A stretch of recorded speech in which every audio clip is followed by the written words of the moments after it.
Today, I was lucky enough to talk to a lady called Karen, and Karen is a doctor in psychology and a Reiki practitioner. And this was great for me because it's something that I'm very interested in, both subjects. And it was fantastic to hear how she pulled the two together and how she practices Reiki now more than psychology. And more than that, just what it offers to people, to her clients, and actually some really useful advice that could help you. I hope you enjoy it.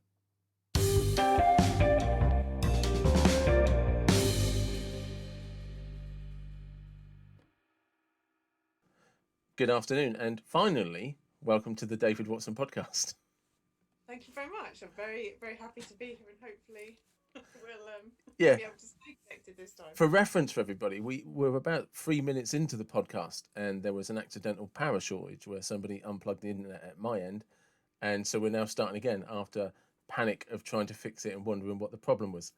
So it should be good though, because as I was in the middle of saying, the Reiki side of life is something I'm actually very, very interested in. Hmm. And I do actually have somebody that I see quite frequently for Reiki, or Okay. was seeing quite frequently. Um, Hmm. and I found it very interesting when I was looking at your website and seeing that you were you are a doctor of clinical psychology. Is that correct? Yep, Yeah. that's right. And you've switched or moved into Reiki, and so I was really fascinated, not just on the subject, but like how somebody went from a clinical position into something that's actually often held with skepticism. Hmm. Well, I was actually doing so the journey to becoming a clinical psychologist is actually quite a long one. You do an undergraduate degree, then you have to work for a few years to get some experience, and then you do a 3-year doctorate. And during that time, you actually start seeing patients, clients in the NHS. So you're kind of working alongside quite a high level of study. So as you can imagine, it's quite an intense, hectic training to do. You're juggling a lot of balls with the academic work and the clinical work, and it just coincidentally, a few friends of mine had started getting interested in Reiki, and one of them, well, there was a bit of time where they were basically looking for people to practice on. So, being a good friend, I Absolutely. volunteered, you know, as you do, and really enjoyed it. And then they got to the point where they weren't quite so interested anymore in doing lots of free sessions with their friends. And one of them did the training to become a teacher. So by that time, I knew enough about it to know that you can learn it to do on yourself. So I kind of thought, well, that would be a really useful thing to be able to do. My life is quite busy, and there's a lot of demands.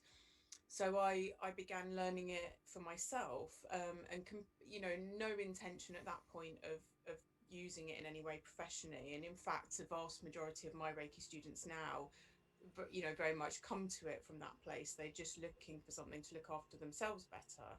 And so I sort of did the first level, and then um, my friend was running another class to do the second level, and I'd got more interested in it by then. So I thought, well, I'll do that. And actually, at the second level, that's the level at which you can start thinking about using it professionally. But I still wasn't at that point.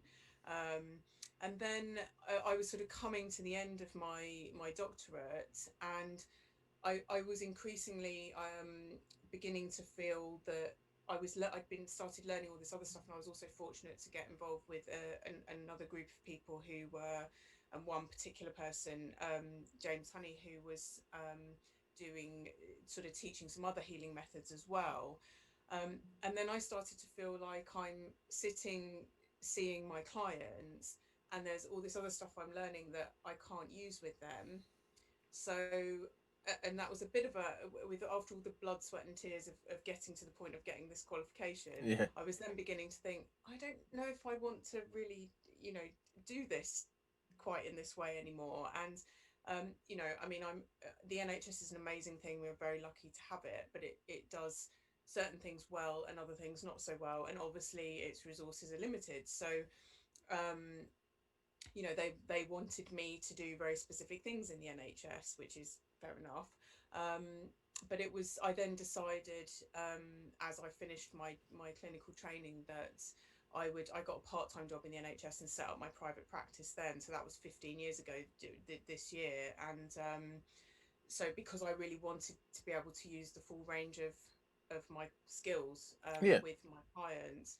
And then I did continue working in the NHS for a couple of years, and then eventually just moved over completely to private practice. So that was how it sort of came about. But as I say, I'd never intended to sort of, I wasn't somebody who would say from a really young age, I believe I had a special gift. And Reiki, particularly, anyone can learn it. So, Yeah.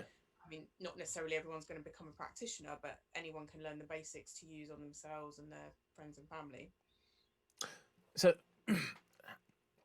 how would you actually describe Reiki then? So I would put, and I am somewhat unusual in this. Reiki has become over the years quite mixed up with spirituality and spiritual practice. Yes. I would actually put Reiki more in the camp of what I would call energy medicine. So really, in kind of moving more towards physics. So I would describe Reiki energy as something which just exists on our planet. So in that way, we can think of it as more akin to like oxygen or water or gravity. It's just something which exists on our planet and happens to be useful to human beings.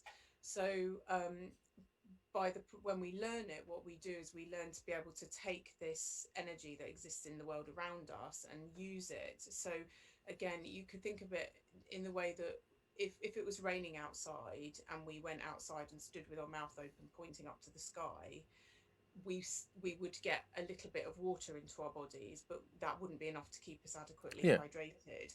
So we still need to actually drink water. And Reiki, I would see, is similar to that. It exists in the world around us, but we need to actually directly receive it either from our own hands or somebody else's in order to get the benefits from it. So in that sense, I don't see it really as a spiritual practice.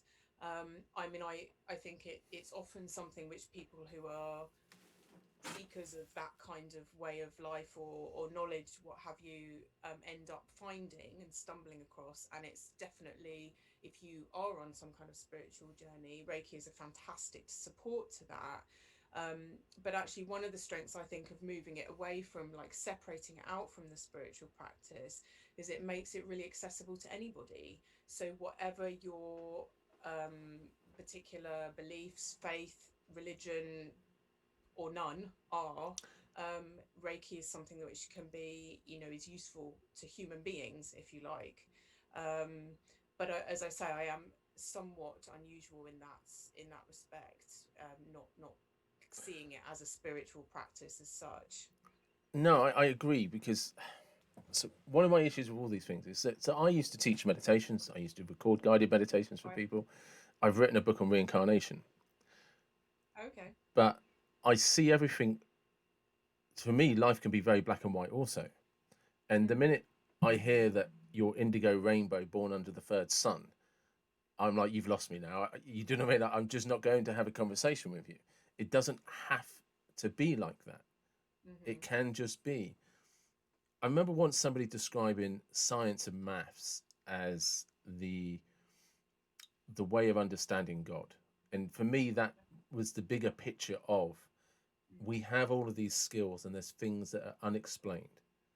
We don't have to make them some form of voodoo magic. And I'm Mm-hmm. not saying that voodoo magic doesn't exist or anything like that. But what I'm saying is that if you believe this thing exists, then there's probably a mathematical equation or a physics science behind it, one that we just haven't discovered at this stage of our evolution. You Yeah. know, the same as if you just look at humanity and how it evolved and animals and how they've evolved, and some with different hearing, some with better sight, some we no longer live in that environment and haven't done for about 10,000 years. Mm-hmm. So we've no idea what we've lost. What we Yeah. once might have just was an everyday habit that you carried out completely. You know, there has to be, the medicine, the science agrees that if you're feeling depressed, going for a walk in the woods, going for a walk in the countryside, going with nature will make you feel better. They don't know Mm-hmm. why. They hypothesize, but they don't know why. But the facts are it does. So I sit on your doorstep, as in Mm-hmm. there is possibly a science behind this that we haven't learned yet, and I Mm. don't actually need to know what that is. I just Yeah. know that it didn't come from the indigo rainbow, born under the sign of Libra. Yeah. I think some of the problem has been that in a way something like Reiki is actually quite straightforward and simple. And I think there's an element of over the years people have almost felt like they had to add something to it or make Yeah, it more than it was. So I've got to embellish it and give you this. I mean, I teach meditation as well, but my meditation similarly is quite down to earth, or I would think of as quite down to earth, practical meditation in a way. We can do all of these things in a depending on our own particular interests, our own personality, we can do, we can approach things in a different way. But one of the things that I've probably because of my background have ended up sort of going in the direction of, I guess, and I think by nature I'm quite a practical person, is trying to make these things, more accessible to people. Because I think there are many people like yourself where if you start talking in that kind of way, yeah, people just switch off and kind of go, actually, that's just you going too far there. But if instead you're saying, actually, have you ever had an experience of um, somebody standing too close to you in a supermarket and you yes, feel like that kind of you're just there's something that feels uncomfortable about that sometimes. And to me that would be a way that people experience the fact that they have an aura. Now we could also call an aura a bioelectromagnetic field that yeah, surrounds us, which the scientists are starting to look at, and they say that there is some kind of force or energy field around every living thing. yeah, Now, I think that's one of the ways that Reiki helps us. Our environment has an effect on us. So just like when it's raining, I mean, we can put a raincoat on or take an umbrella, but we're still going to get wet. We can't get away from the fact that we live in a world that has things in it that have an impact on us. And I think there are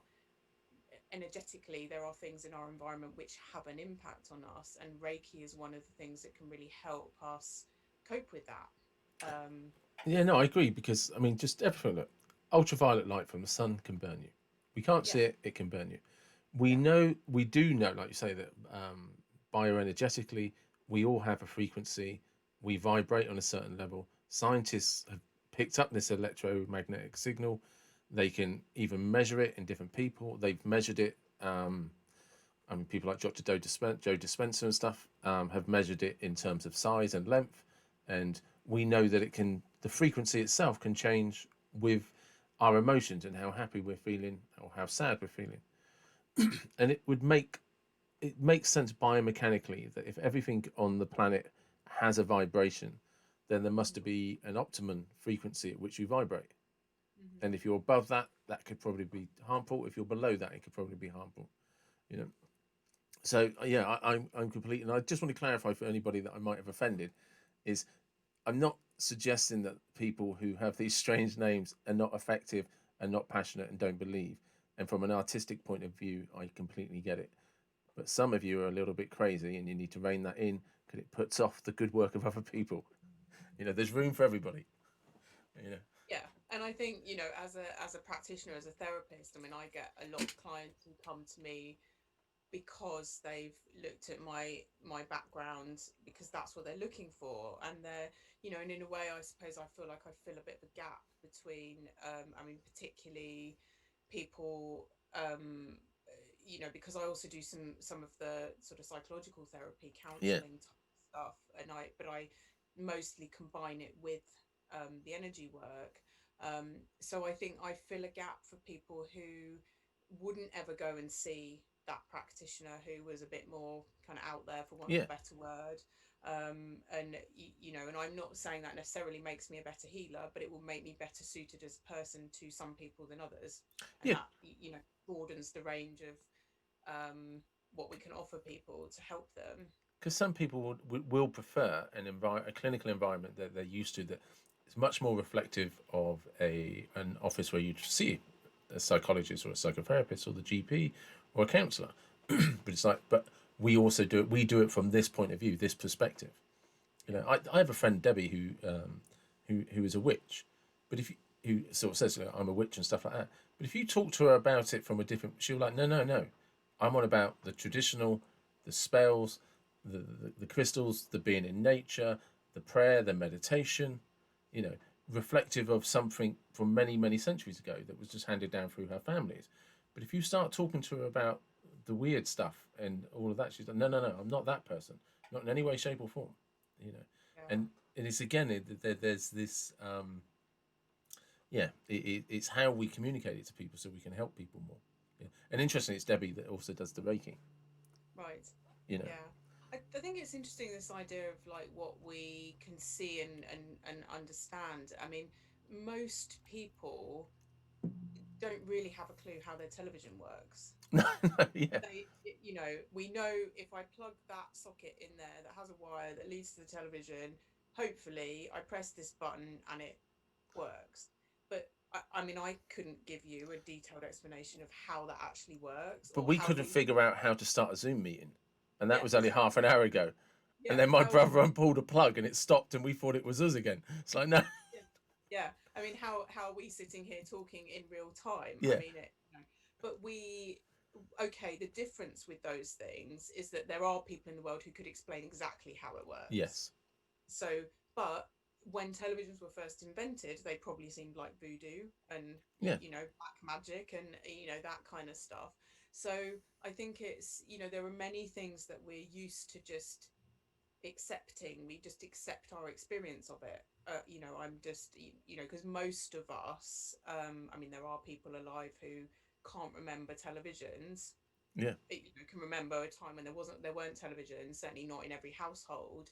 um I remember black and white televisions, but I don't remember not having a television. So I, to me, it's no, that's yeah, I'm the same. I don't just remember my, not having a television, but I definitely remember black and white. yeah, but it's like we grow up with that. That's Yeah, just something we trust happens.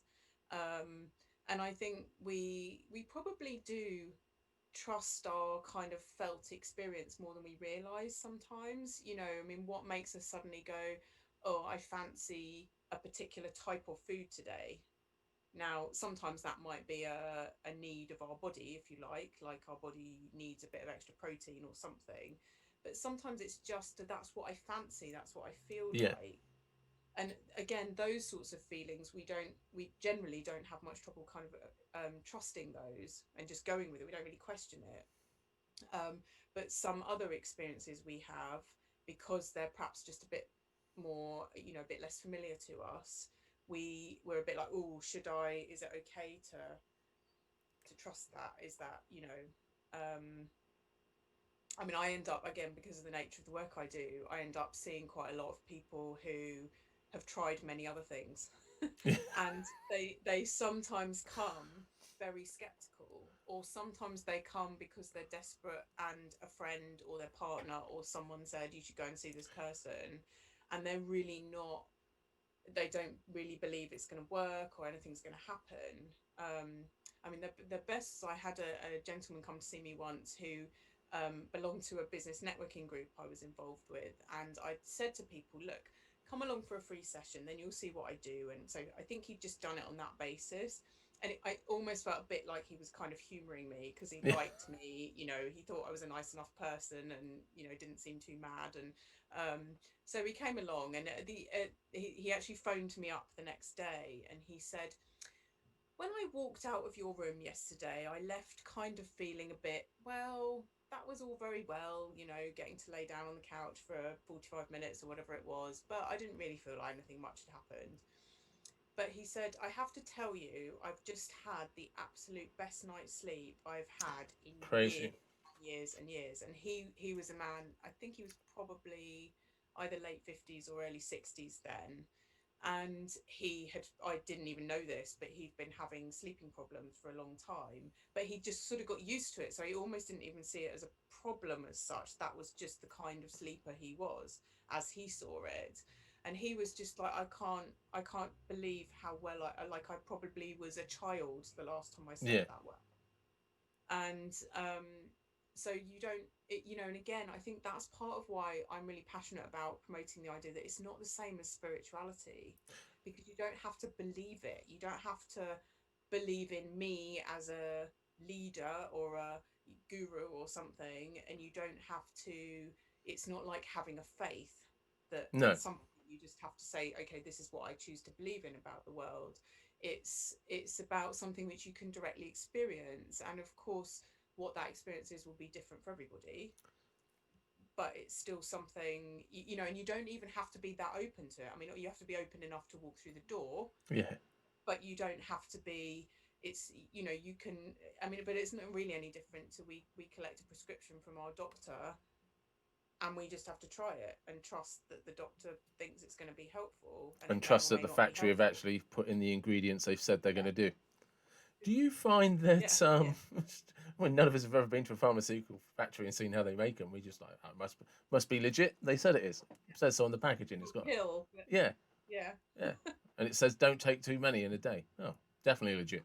yeah, Um, do you yeah, yeah. find that some people, that there's a category of people that they literally come as a last resort and then become your most passionate clients? Yeah, yeah.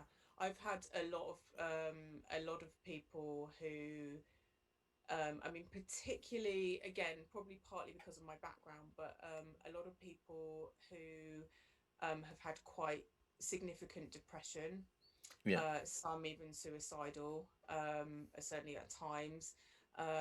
People just riddled with anxiety, people who, you know, have experienced a lot of grief or trauma, and have just come to a place in their life where they don't believe anything is ever going to make much difference, and they're just existing. And their level of distress that they deal with on a often daily basis is just what they have to live with. And if you know, if you get somebody like that and you're able to help them, they, you know, and often what happens is when they first start to feel a bit better, they almost don't trust it. They're afraid to trust it. Like, am I really feeling better? Can I really feel am better? I Is that allowed to really feel what better? this is? Yeah, yes, that too. You know, is it all just gonna fall apart in 2 weeks and then I'll feel even worse because I had this brief window of hope? Like, there are people who are afraid to hope. Yeah, And I think when, if you are able to help somebody who's got to that kind of place in their life, then they are often the ones that will tell everybody they know, you know, you should do this, you should do this, you know. Karen's my guru Yeah, now, and Karen yeah, said, yeah, yeah. And you know, and they're often the people who start as clients and then maybe come to some Reiki classes, learn Reiki for themselves, you know, and will then be really great advocates for, and so much of it is about just finding different ways to look after yourself, really. yeah, And sometimes we need to go and see somebody else for that. And you know, most of us don't think, I mean, personally, I know almost nothing about mechanics. So if my car breaks down, I'm not going to beat myself up and go, oh my God, I'm a terrible person because I need to call the AA out, or I yeah, need to, you know, take my car to the garage. I just do that because that's the person who's studied that and is, you know, that's what they do. They're the expert in that. But with our more inner selves, if you like, our emotional well-being, our mental well-being, we so often feel like we've got to just struggle. We shouldn't need some help. But there's the part of it which is then getting some help from somebody else, but also the part where, and this is something which I also spend quite a lot of time doing with people. What are the things we can put in place that will help people to take better care of themselves? And sometimes that's a practical thing. You know, learning Reiki is quite a practical thing. You can put your hands on your own body and give yourself Reiki regularly. And to be completely frank with you, I think you will probably get more benefit from learning Reiki and being able to do it on yourself very frequently, little and often, than you would from probably even once a week. Because it's, again, it's not unlike hydrating yourself. yeah. You know, you can't drink 3 liters of water and then forget about drinking water for the rest of the week. You know, we That's a good stay point. hydrated better if we drink, you know, little and often through the day each day. And I think Reiki is something which works really well like that, as something which, you know, you can learn, you know, to do on yourself. Yeah, because interestingly, I remember talking to my friend Debbie, and I were talking about this, and we were saying that, especially during earlier in the year, when I was receiving sort of like weekly treatments of her, there was a point where, to sort of I think the analogy we used, it was a bit like a mobile phone, is you're trying to run all these apps, but if there's no power in the battery, it's flat, and you can keep topping up and topping up, but eventually you have to be fully charged for everything to work efficiently for more than a week. And it was Yeah. kind of getting to that point where I'd had enough sessions, done enough meditation, taken self care of myself with exercise, that I kind of got back to a point of, yeah, I'm kind of feeling on top of things again now. Yeah. But you can deplete yourself so much Yeah. that it's like, no, it takes time. It's like learning a language. It's like playing an instrument. It's like exercising. It takes time for things to build back up. If you've allowed the just whatever it is to drain out of you completely and be completely used, anything you bring back into yourself needs time to heal, time to replenish, and time to build up reserves. You know, it's like you say. You don't just drink 3 liters of water one day and hope it's going to last for the week. Yeah. Yeah, I think it's often like through as we go through life, we have different experiences, and some of those are very trivial, just slightly annoying experiences, and some are obviously, right up to the really big, painful, traumatic, difficult experiences. And it's like each time we have one of those experiences, we it's like we're carrying these bags around with us. Something else gets put in the bag, something else gets put in the bag. And I mean, we all know what it's like having to walk, say, uphill, carrying a load of bags is much harder than if you just walk uphill without any bags. So the more we're carrying with us, the more, hard work everything begins to become. And that's where, I mean, I will often see people at the point where they go, I can't cope with the tiniest thing. And it's, my life right now, that, their life in that moment might not even be that difficult, but because they've got so much they're still carrying with them from the past, one tiny thing happens and you're in pieces because you've just got you're kind of up to here. um and I often think of it as a bit like a bank account. Like if your bank account has been overdrawn for a long time and you start putting money in it, if you're still paying bank charges, you're just, for a while it feels like you're just putting money into a black hole. Yeah, And then gradually, if you keep putting enough in, you'll get up to zero. And then, and have nothing. yeah, and then you can start to build. And if you're lucky, you might even have an account that has a bit of interest on it, Yeah, so you can build at a slightly faster rate than you're actually putting it in. But unless you get to that point where you get to zero, you can't really start building. But it can take time, and when you're still in an overdraft, if you like, it can be quite stop and start for a while, as you feel a little bit better, but you deplete quickly again. And then, exactly as you describe, you get to a point where it's sort of like it reaches some kind of critical mass. And then you start to feel, okay, I'm feeling a bit more in control of this. I can, yeah. yeah. Because you kind of go from a point where you're just trying to survive, Yeah. and you're wondering, how do I survive to the end of the day? And when I fall asleep and I wake up, how am I going to survive today? And it's kind of getting yourself past that point where you are, oh, I'm surviving, and you're like, oh no, I'm surviving. And then you kind of, from I'm surviving, you get to a point of, I know how to take care of myself. I'm going to be okay. Everything's going to be all right. And it's how you transition through those stages, because like you said, it doesn't take much. I mean, the cliche, the straw that broke the camel's back, is powerful for a reason, because Mm-hmm. it literally wasn't one, but that was the one that broke it. Yeah. But the reference is the fact it had so much to carry, it just couldn't take any more. Yeah. And that's kind of, I mean, especially now with this crazy 2020, which is a roller coaster ride that nobody signed up for. And, Yeah. you know, and nobody's really enjoying, from what I can gather.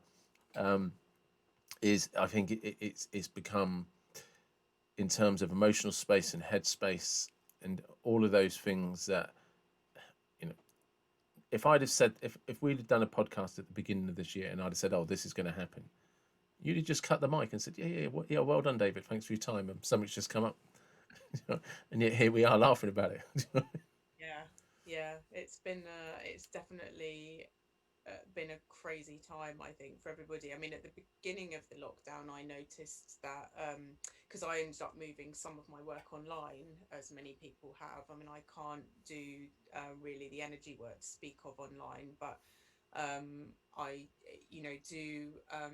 do quite a lot of the more sort of counselling side of things, but from my perspective as an energy healer. Yeah, Um, which I think makes it still a slightly different experience for people than perhaps your more traditional counselling. Um, but I think I noticed that, like, wherever your baseline of anxiety levels were, so even if you're somebody who generally doesn't really struggle with anxiety, it was like it was ramped up. yeah, So everybody was ramped up above their usual kind of level. And I can't tell you how many people I've spoken to this year who have said something along the lines of, well, I know I haven't got it as bad as lots of people. mm, So, people who haven't lost their jobs, haven't, have been able to perhaps enjoy some of that sense of, particularly over the summer, getting out, having a bit more time in the nice weather, and, the world's a bit quieter and nature's a bit louder, and that's really nice. And, people have still struggled because I think we've all felt really out of control. As you say, it's a roller coaster no one signed up for. This was not, and all of us have been affected, every single one of us. I haven't talked to a single person who hasn't had at least a few days where they've felt pretty, overwhelmed, flat, anxious, whatever, whatever it might be. Um, and I think we've all just felt really, it's almost like a double whammy because we felt really out of control because there's all this stuff happening. And I think a lot of people's anger at the government, like, just tell us when we will be able yeah, to, yeah. and they can't, because whatever you No, think of our government, like any government is, they can't. yeah. I And mean, I've said that to lots of people, regardless of which government you think would do a better job. The sage science advisors that were already in post, were already in position, who have always been employed since we've had a science department and a health department, would be the ones advising whichever government was in power. So that government would be expected to listen to those science advisors. Even if I think they're wrong, they would still be listening to them. So yeah, it's not a party problem. The no. problem is we're arguing everything in hindsight, Mm. and Yeah, and it's unknown, isn't it? We're it in is. uncharted territory. And I mean, I have this view that I think all human beings are control freaks. Yes. So a lot of people go, "Oh, I'm being a control freak," like they're unusual in that. But I think we just express it in different ways.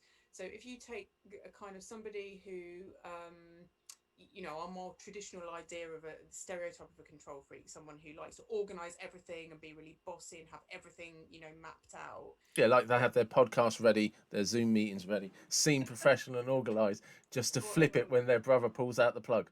That yeah, that sort of guy, yeah. that kind of thing. I think I And might then know who you're on about. and then you get people almost like the other end of the spectrum who seem to just drift through life, don't take responsibility for anything, are always late, like never plan anything. To me, that's just the other side of the same coin. That yeah, Like, they're still that, controlling their that's just situation. a different way of expressing it. So all of us feel, it's very human for us to seek ways to feel more in control of our environment. And what's happened this year is there's been all this stuff happen that makes us feel out of control, and all the things that we normally do, or most of the things that we normally do to help us feel more in control, we haven't been able to do. Yeah, So where, we might, some people like to go shopping, some people like to go to the pub, some people like to go to the gym, some people through their work, like, for most people a significant chunk of their life has been affected or changed or limited or completely gone or restricted or whatever. So it's like when we're feeling most out of control, our ways to feel more in control have also been taken away. So if you think about it like that, no wonder everybody's been struggling. but when you you look at know it like that, we're all doing a remarkable job of holding it together. Yeah, absolutely. You know, because every defense mechanism we know we are designed as humans to want to be in control of situations because that's how we know we'll survive. It's how we know we'll get up tomorrow. It's how we know we're not going to die. It's Mm, because when we lose control, what we're actually tapping into is that fear that I'm going to die. I can't take care of myself. I won't Yeah. survive. And that genuinely escalates into dangerous levels for some people. Hmm. And we have the perfect storm for it right now. And although we're all experiencing it, and it's really, really tough for a lot of people, I think as a country, and actually globally, I think people are doing incredibly well, you know, Hmm. and Yeah. we're underestimating how well we're coping with things. It's my own therapist, Caroline, actually described it as the unknown has become the new norm, Mm. and we're kind Yeah. of getting Yeah. used to actually we don't know what's going to happen. But Mm. our experience is, but I did wake up this morning. There is food on my table. The Mm. roof is over my head. I am surviving. But I do wonder how long we can keep under this kind of pressure, and before the pot sort of bursts a little bit. And we're starting to see the seams fraying. I think that's obviously something that's going to be different for different individuals. And what, again, to go back to my bag analogy, what we're already carrying. And I did notice when we were facing the prospect of this second lockdown, people's mood really dropped. Like, at the beginning of the first one, I was noticing more anxiety, like frantic kind of, what are we going to do? Is it going to be, and then this second one was just like people are getting weary. And I think that idea, yes, you've got food on the table, you've got a roof over your head, maybe you've been lucky you haven't lost your job, or whatever. It can definitely sometimes give us some perspective and help us to focus more on what we do have in our lives that's good, if we think about things in that way. But sometimes it also, what it does is it takes us away, that kind of comparison to other people takes us away from our own struggles and our own Yeah. pain, our own distress, which is, okay, maybe it's not, in the grand scheme of things, it's not that bad, or it's not as bad as lots of other people, but that doesn't mean it doesn't still deserve some space and attention and kindness. No, I mean, there's that thing that does the rounds on the internet, and it's we might all be in the same storm, but we're all on different boats. Yeah, And I think exactly. that's as true as it gets, because some people are on some very luxurious yachts, and some people are clinging on to their life raft, which because the boat sunk, Yeah, and yeah. they're just clinging on to a buoy, or or a dinghy or something. And so, how are you trying to help people at this moment in time? Because it's changed. The dynamic of how you can do it has changed. Yeah. Well, it's funny because if you'd have asked me again, if we'd have done this in January, and you'd have said to me, what do you think about doing some work online? I'd have probably been like, I really don't want to do that. I don't think it would work very well. And Were you really committed to that defensive line as well?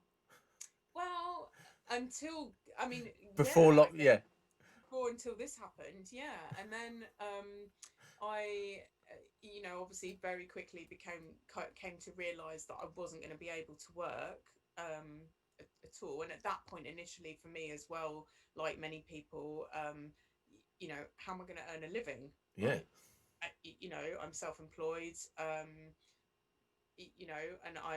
I mean, I was fairly sure I wouldn't end up homeless, but I pay rent on my offices. I have a mortgage. I have, yeah. um, have animals. I have, that kind of stuff. What So animals? Sorry to cut you off. What animals you got? 'Cause if I'd have known, the first question would have been, what animals you got? I've got two dogs and a horse. Oh right, what dogs you got? They're Springer Collie crosses, Oh, nice, both nice. rescue dogs. Oh, Yeah, fantastic. yeah. So when I know that it gets, sorry to cut you off, and anybody listening who is actually interested in that, if I know you have pets, it's the first question I'll ask you. Right, right. So, Yeah, anyway, and I you were have to say, talking about. been Sorry, very yeah, grateful for my animals this year because they've been like a good source of something to do and to get out and be, yeah. So that's been good. yeah. Yeah. Sorry, I was lucky yourself. I rescued a dog in the summer that their owner sadly passed away, and I'd already been looking after it, so Oh, I kind of inherited that, and it's been life changing because yeah, we just yeah, get on so well. yeah. So sorry, yeah. Anyway, saving your mortgage, the offices that you Yes. were renting out, and keeping your business Yeah. afloat. Yeah, all of that, stuff. And I mean, to be completely honest, I've been, relatively lucky with, in terms of the government help. I've fitted into the right categories, so and I know a lot of people haven't and have struggled, and my partner's kept working, and so in actual fact, once that initial panic you know. And again, there was that sense, as for everybody, of like, how long is this going to go on for? Yeah. It's one thing to say, well, you're not going to work for a month or even two, maybe, but if you start to think, I mean, if we'd have known at the beginning how long it was going to be, I think there would have been even more stress and anxiety, probably. Um, yeah, but I think I began to think, well, what can I do? Um, and there's been a few things that I've started doing which actually have turned out to be brilliant, like really, really useful things, and I'm continuing to do and probably will continue to do. And I have started doing. I do one-to-one sessions on Zoom now. I'd very, very occasionally done like a phone session or something with somebody before, but it was never my preferred way of Yeah. working. But the advantages to, I mean, the main advantage to it obviously is geography. So I originally set up my practice in London before I moved out to Wiltshire, and I um, I have, obviously, over the years, I've had clients. I moved out of London, but I have had all sorts of clients. They've moved away or what have you.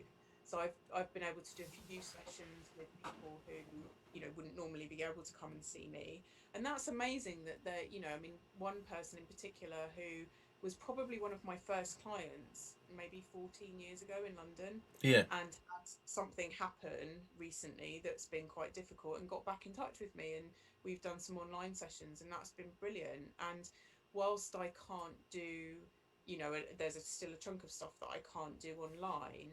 um I've been quite really, really pleased with what I have been able to do.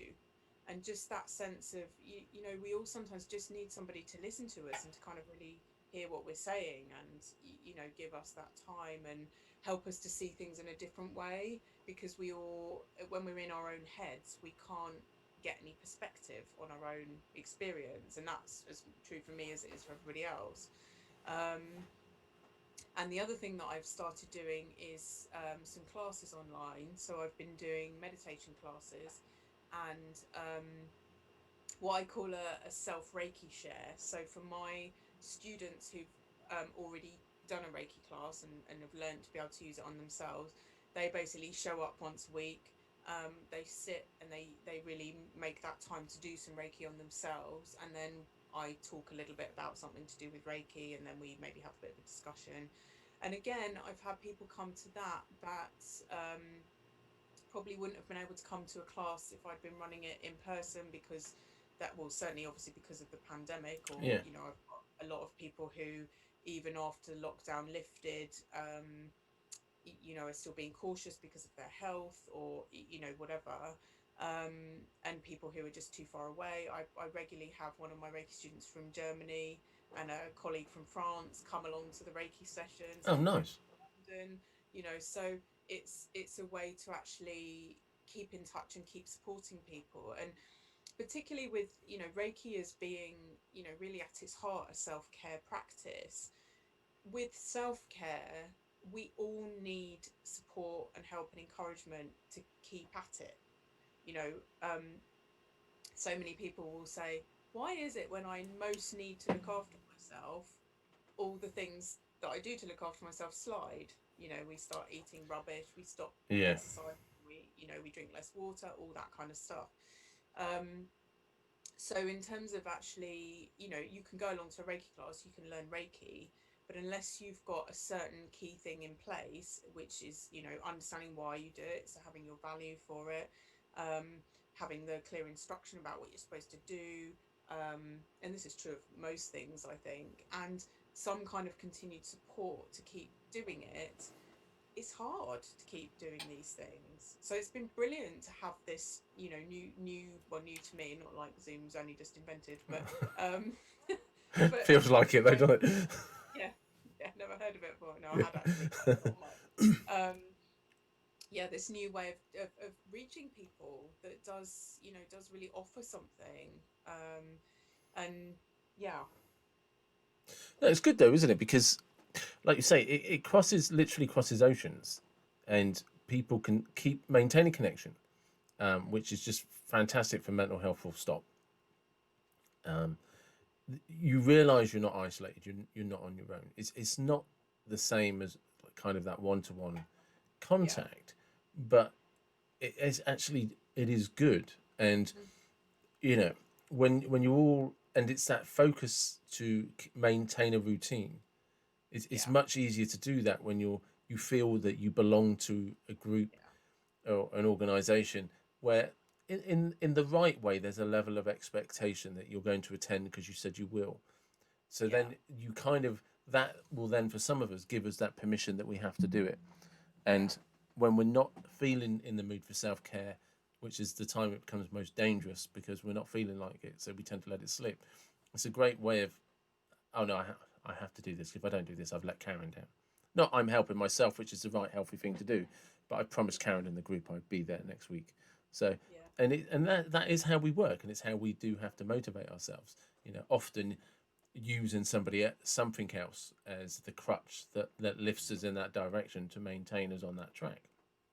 Um, I think there's also some real value in kind of understanding better about what our experience of being a human is. So, and our existing culture as well, because we live in a world that encourages us to do more all the time, do more, do more, do more in less and less time, and have more and get more money and buy more things and fill up our days with we've got to achieve this and achieve that and all the rest of it. And I think it's next to impossible to not be affected by that sometimes. yeah, And to feel like it's okay to slow down and something like Reiki can really help us with that, and also listening to other people. So we so often still, I think, in our culture, British stiff upper lip, we don't talk about how we feel or our experiences. And I've often felt from the very beginning of my career so grateful, I guess, for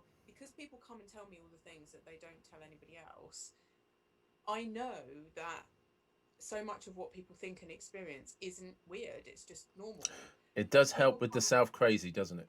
yeah, but people come and tell me stuff and they're like, oh my God, I'm going to tell you this most awful thing. And you're like, everybody thinks that, Yeah, or a version of that. yeah. I've had So, 17 people in this month. You're all the same. yeah. Well, it's not, I mean, our I story don't. is different. I meant that to sound more professional than it came out. But Yeah, the fundamentally we're all struggling with the same things, and we all have similar, different versions, but similar, as yeah, you say, crazy thoughts in our head. And there's something incredibly powerful, I think, sometimes about hearing. I mean, to a degree, hearing somebody, like ourselves, a professional, say to yeah, you, "Yeah, that's normal. Yeah, that's okay," just validating your experience. But equally, sometimes, I notice this in my classes. If someone else in the class says, I've been having trouble with this because, and it's almost like this relief goes around, normally around the room, but around the Zoom, should I say, yeah. where they're kind of like, oh my God, like, I'm not weird, I'm not the only one, I'm just a normal human being. But that's the thing, isn't it? Because I mean, like I said, we can sometimes get kind of, we think we're crazy because we haven't shared what's going on in our head because we think it's crazy, and then like you said, you talk to someone and you find out, oh, a lot of people have exactly the same thoughts, exactly the same experience, just no one's talking about it. Yeah. You know, I'm not on my own. I'm not isolated. I'm not actually crazy. I'm thinking, if anything, I'm a sheep. I'm the same as everyone else. I'm part of the crowd. We're all sharing the same crazy, and that's what But makes we're it all not crazy. crazy. Yeah, that's it. We're all crazy or we're not. None of us are, Yeah. but Yeah. we don't articulate it, Mm. and we don't let people know that this is how we're feeling, and why, and then because once you start talking about it, you're able to then expand on why you might be feeling that. What are the causes? What are the triggers? And then you can get to a point of, actually, how can I resolve this? Mm. One of the other things that I quite fairly frequently do in sessions with people is, people will say things like, I don't know why I'm feeling this way. And I will say to them, if I was to tell you that I had experienced, and then I'll list the whole series of things they've just told me that has happened in their life, and they'll kind of, people will stop and go, well, I suppose that is quite a lot. Yeah, Like, And we're just so hard on ourselves. I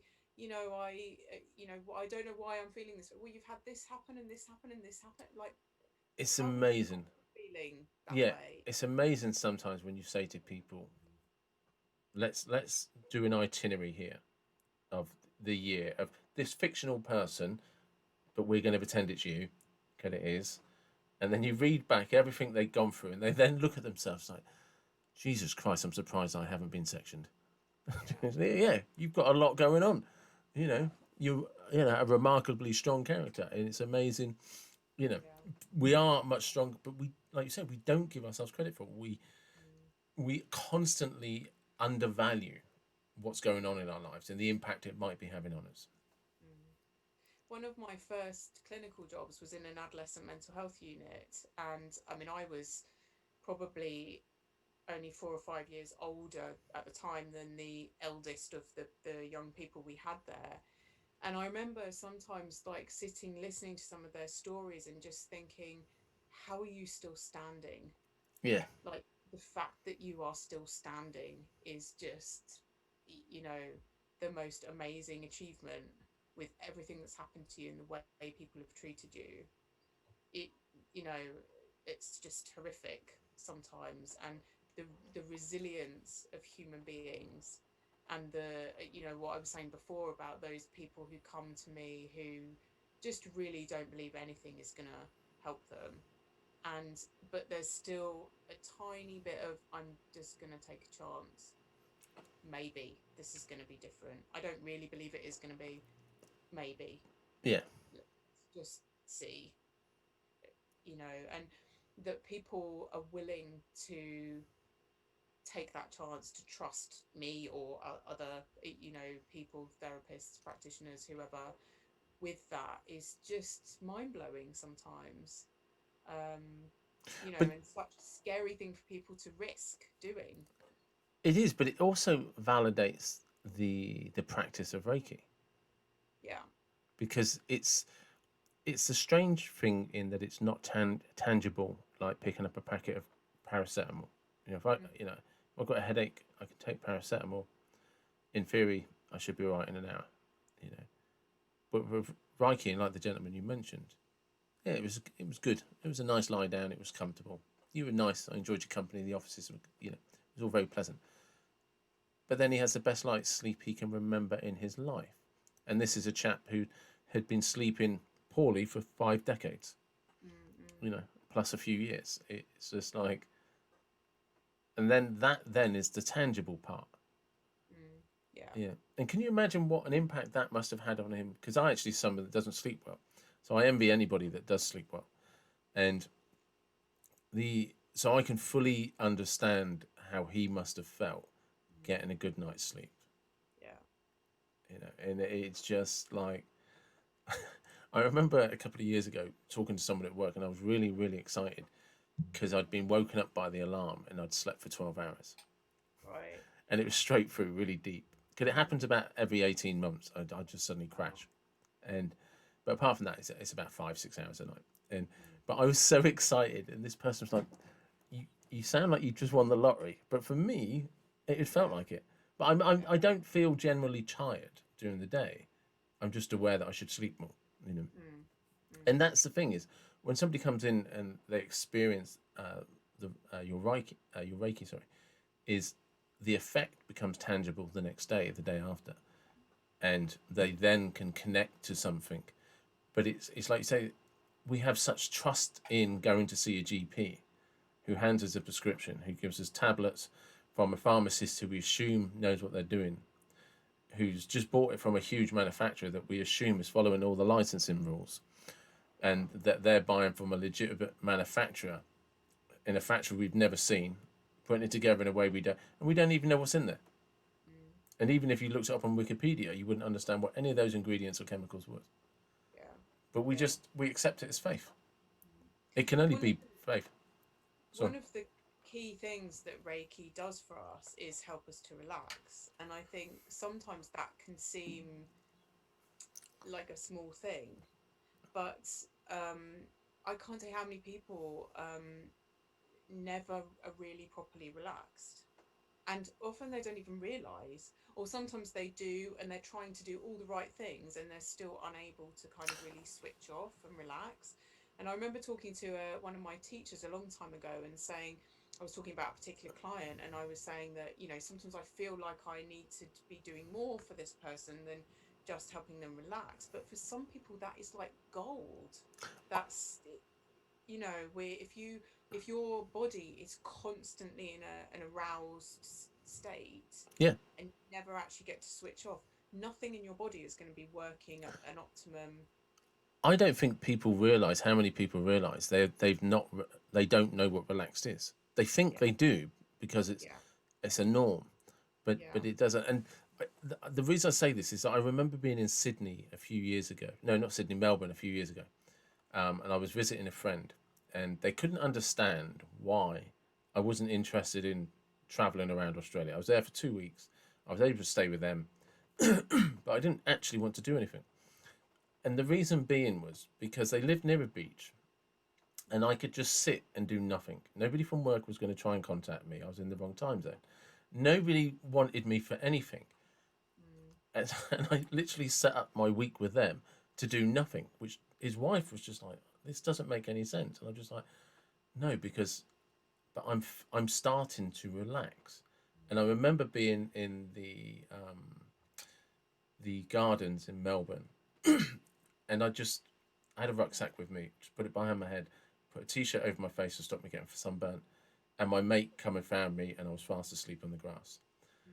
which is a strange place. It's a long way to travel to get a good afternoon nap, right? Yeah, But yeah. I felt so relaxed, Mm, and for me, that trip was priceless because I had to relax for 2 weeks. I couldn't do anything about it.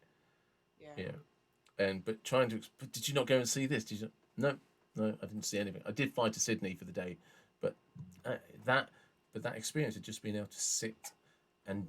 be forced to do nothing and know and knew that was coming. It was the best, and I don't think people do realise that they're nowhere near as relaxed as what is possible. Mm. I actually wrote an article about this on my blog on my website about relaxation and how so often what we think of as relaxing is more a sort of zoning out. Yeah, So, I mean, television's a really good example of this. And this is not to say that television is bad. I like watching television. But I think if we, it we, if you think about if you've had a busy day at work, you're all kind of like, in your head, busy. You get home, you finally get to sit down, you collapse in front of the television, and it's almost like it just zones us out. It just takes us into a slightly different mindset, if you like, mentality. Probably, I don't know, people who are better experts at brainwaves and things, it probably yeah, changes that to some degree, but it's not the same as true relaxation.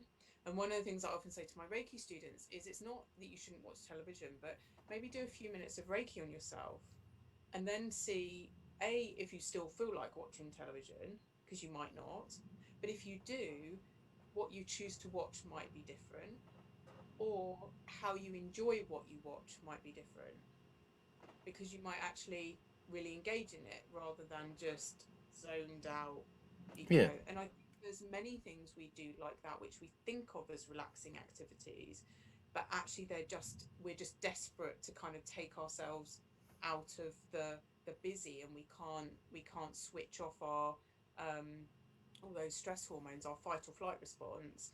So we just have to sort of somehow distract ourselves. I mean, drinking, for people who feel, maybe they don't drink loads, but they can't get through they have to have a glass of wine every night because that's the only way they can kind of yeah. wind down, switch off. And again, it's not that don't drink a glass of wine ever, or It's knowing the difference, isn't it? It's yeah, knowing the differences. I'm having this glass of wine tonight because I really fancy a glass of wine, and yeah, I love a glass of wine, yeah. and grabbing that glass of wine because I just need to chill out tonight.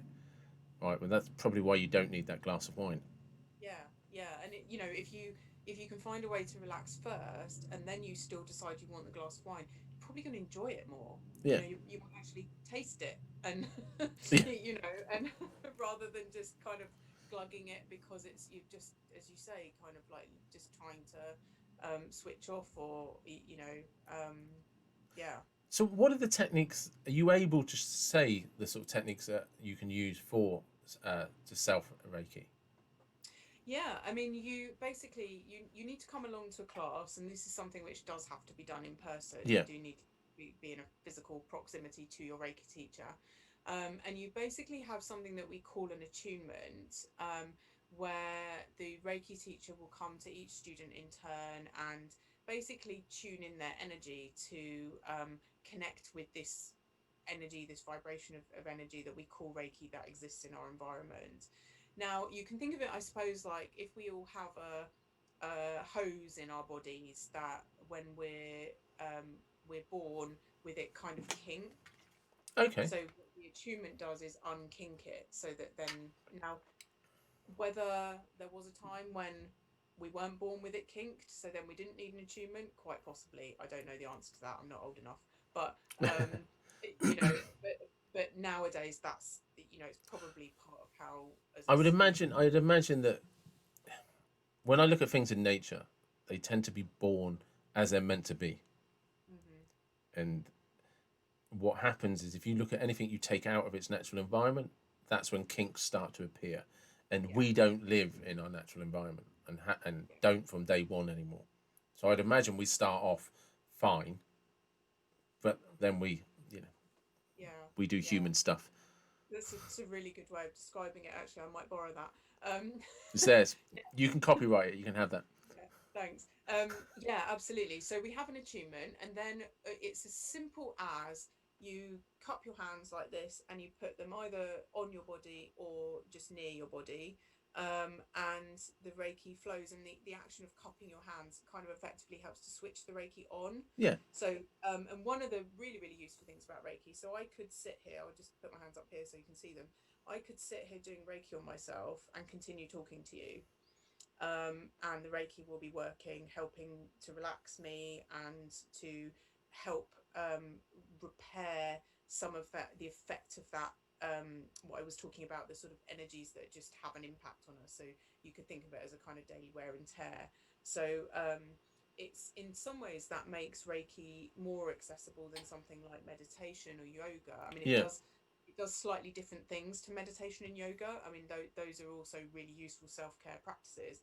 But one of the slightly less useful things about them is you kind of need to just do that, which What? is good, but it can make it harder to fit it in your day. One. Whereas regularly you can just, Yeah. while you're One thing I found interesting watching that is the cupping of your hands up here, which I can't do very well for mm-hmm. because I've got headphones on, and people can't see it in the audio format as well. But if you're watching this on YouTube, you'll see.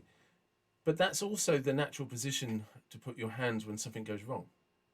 Mm-hmm. We instinctively do that. And going back to that, when we're born and we're not kinked, Mm-hmm. if we're in natural flow and something went wrong and our instinct is to go like that, that would naturally put us back in alignment, in attunement. Maybe, yeah. Do you I know what I don't, mean? yeah, If maybe. you've never been kind of blocked because you've lived a natural life and then something happens and you just instinctively we do that when things go I wrong. mean, it actually with Reiki, it doesn't matter where on your body you Okay. put hands. I I've still told like my analogy now though. Yeah, yeah. I've told it to my head because you can see, but I could, Yeah. equally have them somewhere else. But I think you could think of it as, it's very instinctive for us if we hurt a part of our body to Yeah. put a hand there to rub it. So yes, quite possibly, back before we messed ourselves up so much as a species, it may be that we could have just, naturally. And it's not to say, I mean, there are definitely people who have natural healing abilities, but Yes. there are a number of different types of energy you can use for healing. I mean, chi is probably the best well known because Yeah. Tai Chi, acupuncture, martial arts, they all work with chi energy, which works slightly differently to Reiki and does something slightly different. But that's probably the most well known of other types of energy. Um, there are definitely people who, from a very young age, have some kind of natural healing ability. But again, not everybody would agree with me on this, but I think personally, in order to use the particular vibration of energy that we call Reiki, you do need an attunement now.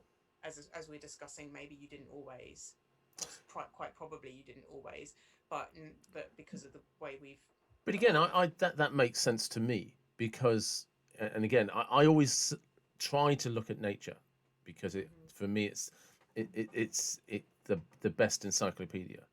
When animals are born in captivity, we have to teach them how to survive in the wild, mm, right? So as we're not born in captivity anymore, it make perfect sense to me that we need to be taught our what should be natural to us again yeah, because yeah, we don't use it. I mean, and people will accept if you don't use it, you lose it.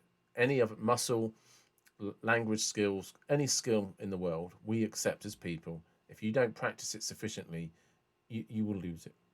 yeah, So if we're born with something that we never use, well, then surely by the definition of everything else that's okay in this world, we must lose it, yeah, and it should then take somebody to help you tune back into it, to yeah, teach you how to use it again. You know, yes, just yeah, like every other animal out there. yeah, You know, and these, when you talk to, interestingly, the best descriptions I've had of this, or listened to when, especially listen to podcasts, is when you listen to bow hunters and they talk about oh, how tuned in animals are because their yeah, whole world is surrounded by predators. mm-hmm, And I've heard lots of psychologists talk about the fact that an animal lives so in the moment that mm, literally 10 yards after it's outrun whatever was trying to kill it, it's perfectly all right again. They're yeah, just so in tune. They carry nothing with them. And mm-hmm, I mean, but also just that constant grounding to the earth, that constant living in that space of nature, the things that we get advised by medical professions to do if we're feeling low. All of those things that we do, they all do, and we don't expect them to do anything else. But we've pulled ourselves out of that environment. So it makes, to me, it's perfect, makes perfect sense that you would have to go and see somebody to be tuned back into it. well, and also I think in the way we live now, we almost have a false sense of our own survival, don't we? I mean, Mm. most people don't. We don't. We're not worrying about. I mean, we might have times in our lives where money is tight, but probably for the majority of people listening to this podcast, uh, you know, we have we ever really been starving? Have we had to spend every day of our lives thinking, how do I keep myself safe? How do I get food? How do I find shelter tonight? Like, we're just so far removed from Yeah. that. Even I mean, obviously there's degrees of that, and there are humans in the world who are living like that. But like you said, they're most likely not going to be in a position to listen to this podcast. They're too busy trying to actually survive the day to be relaxed enough to listen to a podcast. Yeah. And in a way, that living for our survival, I suppose, has to give us some kind of sense of reality that we just don't most most of us don't have anymore.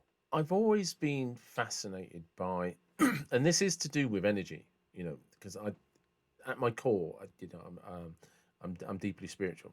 Um, um, is I would, like the time machine analogy sort of thing. If you could go back, I would love to know what they're tuned into, Mm, what awareness they have. You know, were they affected by the tides, the moons, the star cycles, the cycles of the sun? Were they affected by the seasons? Could they literally feel things that we are just oblivious to now? mm, You know, their sense of smell, their sense of hearing, all of those things. Because again, the more attuned you are to anything, it doesn't matter what it is, the more you become aware of the nuances. yeah. Everything seems flat until you're the expert, and then you see every little bump in the trail. And yet, but somebody with no knowledge just, oh, it's perfectly smooth. No, no, it's far from it. One of my teachers, I remember him once saying that somehow we ended up talking about telepathy and Yeah. how that's a really hard skill to learn, to develop, and how the advent of things like mobile phones, like, why would you bother to try to learn to develop any kind of telepathic skill if you can just ring someone and go, where are you, what are you doing, like. Yeah. Yeah. And I think there's much of our technology that, whilst in some ways it's helpful, in other ways it's been unhelpful to us. Yeah. That's just one example, but But it's a yeah. it's a good one. We don't Yeah. even, maybe once upon a time I might have wondered what you were doing, and if I knew you well enough and the connection was strong enough, and I wondered what you were doing, that may have taken me to a place that I could have tuned into something. Hmm. Well, now if I'm wondering what you're doing, I get, well, when I wondered if you wanted to do a podcast, Lindsay sent an introduction email. Hmm. You know what I mean?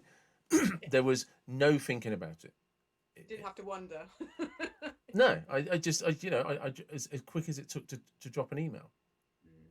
you know, as quick as, and as quick as everything dropped out my end with the electricity, I was still connected to 4G on my mobile phone and could send you an email of what I was doing. Yeah. Connection never, we never lost a connection, but No. is it the wrong connection? Mm. You know, so I'm conscious of time, and but I'm so fascinated, and I really could just keep listening to you. Um, just first, I will put the links up for anybody that wants to seek out more from you. But just as a kind of closing statement, what would you, magic one scenario? Where would you start with people? I think, I mean, I do think that learning Reiki, I mean, the one-to-one sessions I do generally, I mean, I do sometimes just do a Reiki session with somebody, but the one-to-one sessions I do, more commonly, I do a mixture of a whole range of things, other energy work, the counseling, the whole package. But if there was one thing that someone could do to make their lives better, I think it would be get a Reiki attunement. Okay, Get yourself attuned to Reiki so that you can use it on yourself. Like, I think that would be my number one.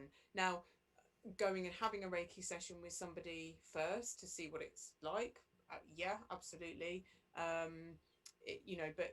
But I do think, whilst, even if you've done a Reiki attunement, there is still some benefit in every so often having a session with somebody else. um, I think there's the greater benefit will always be being able to do it on yourself. So I think that would be my number one um, suggestion. perfect, and we'll cut it there. Thank you. Thank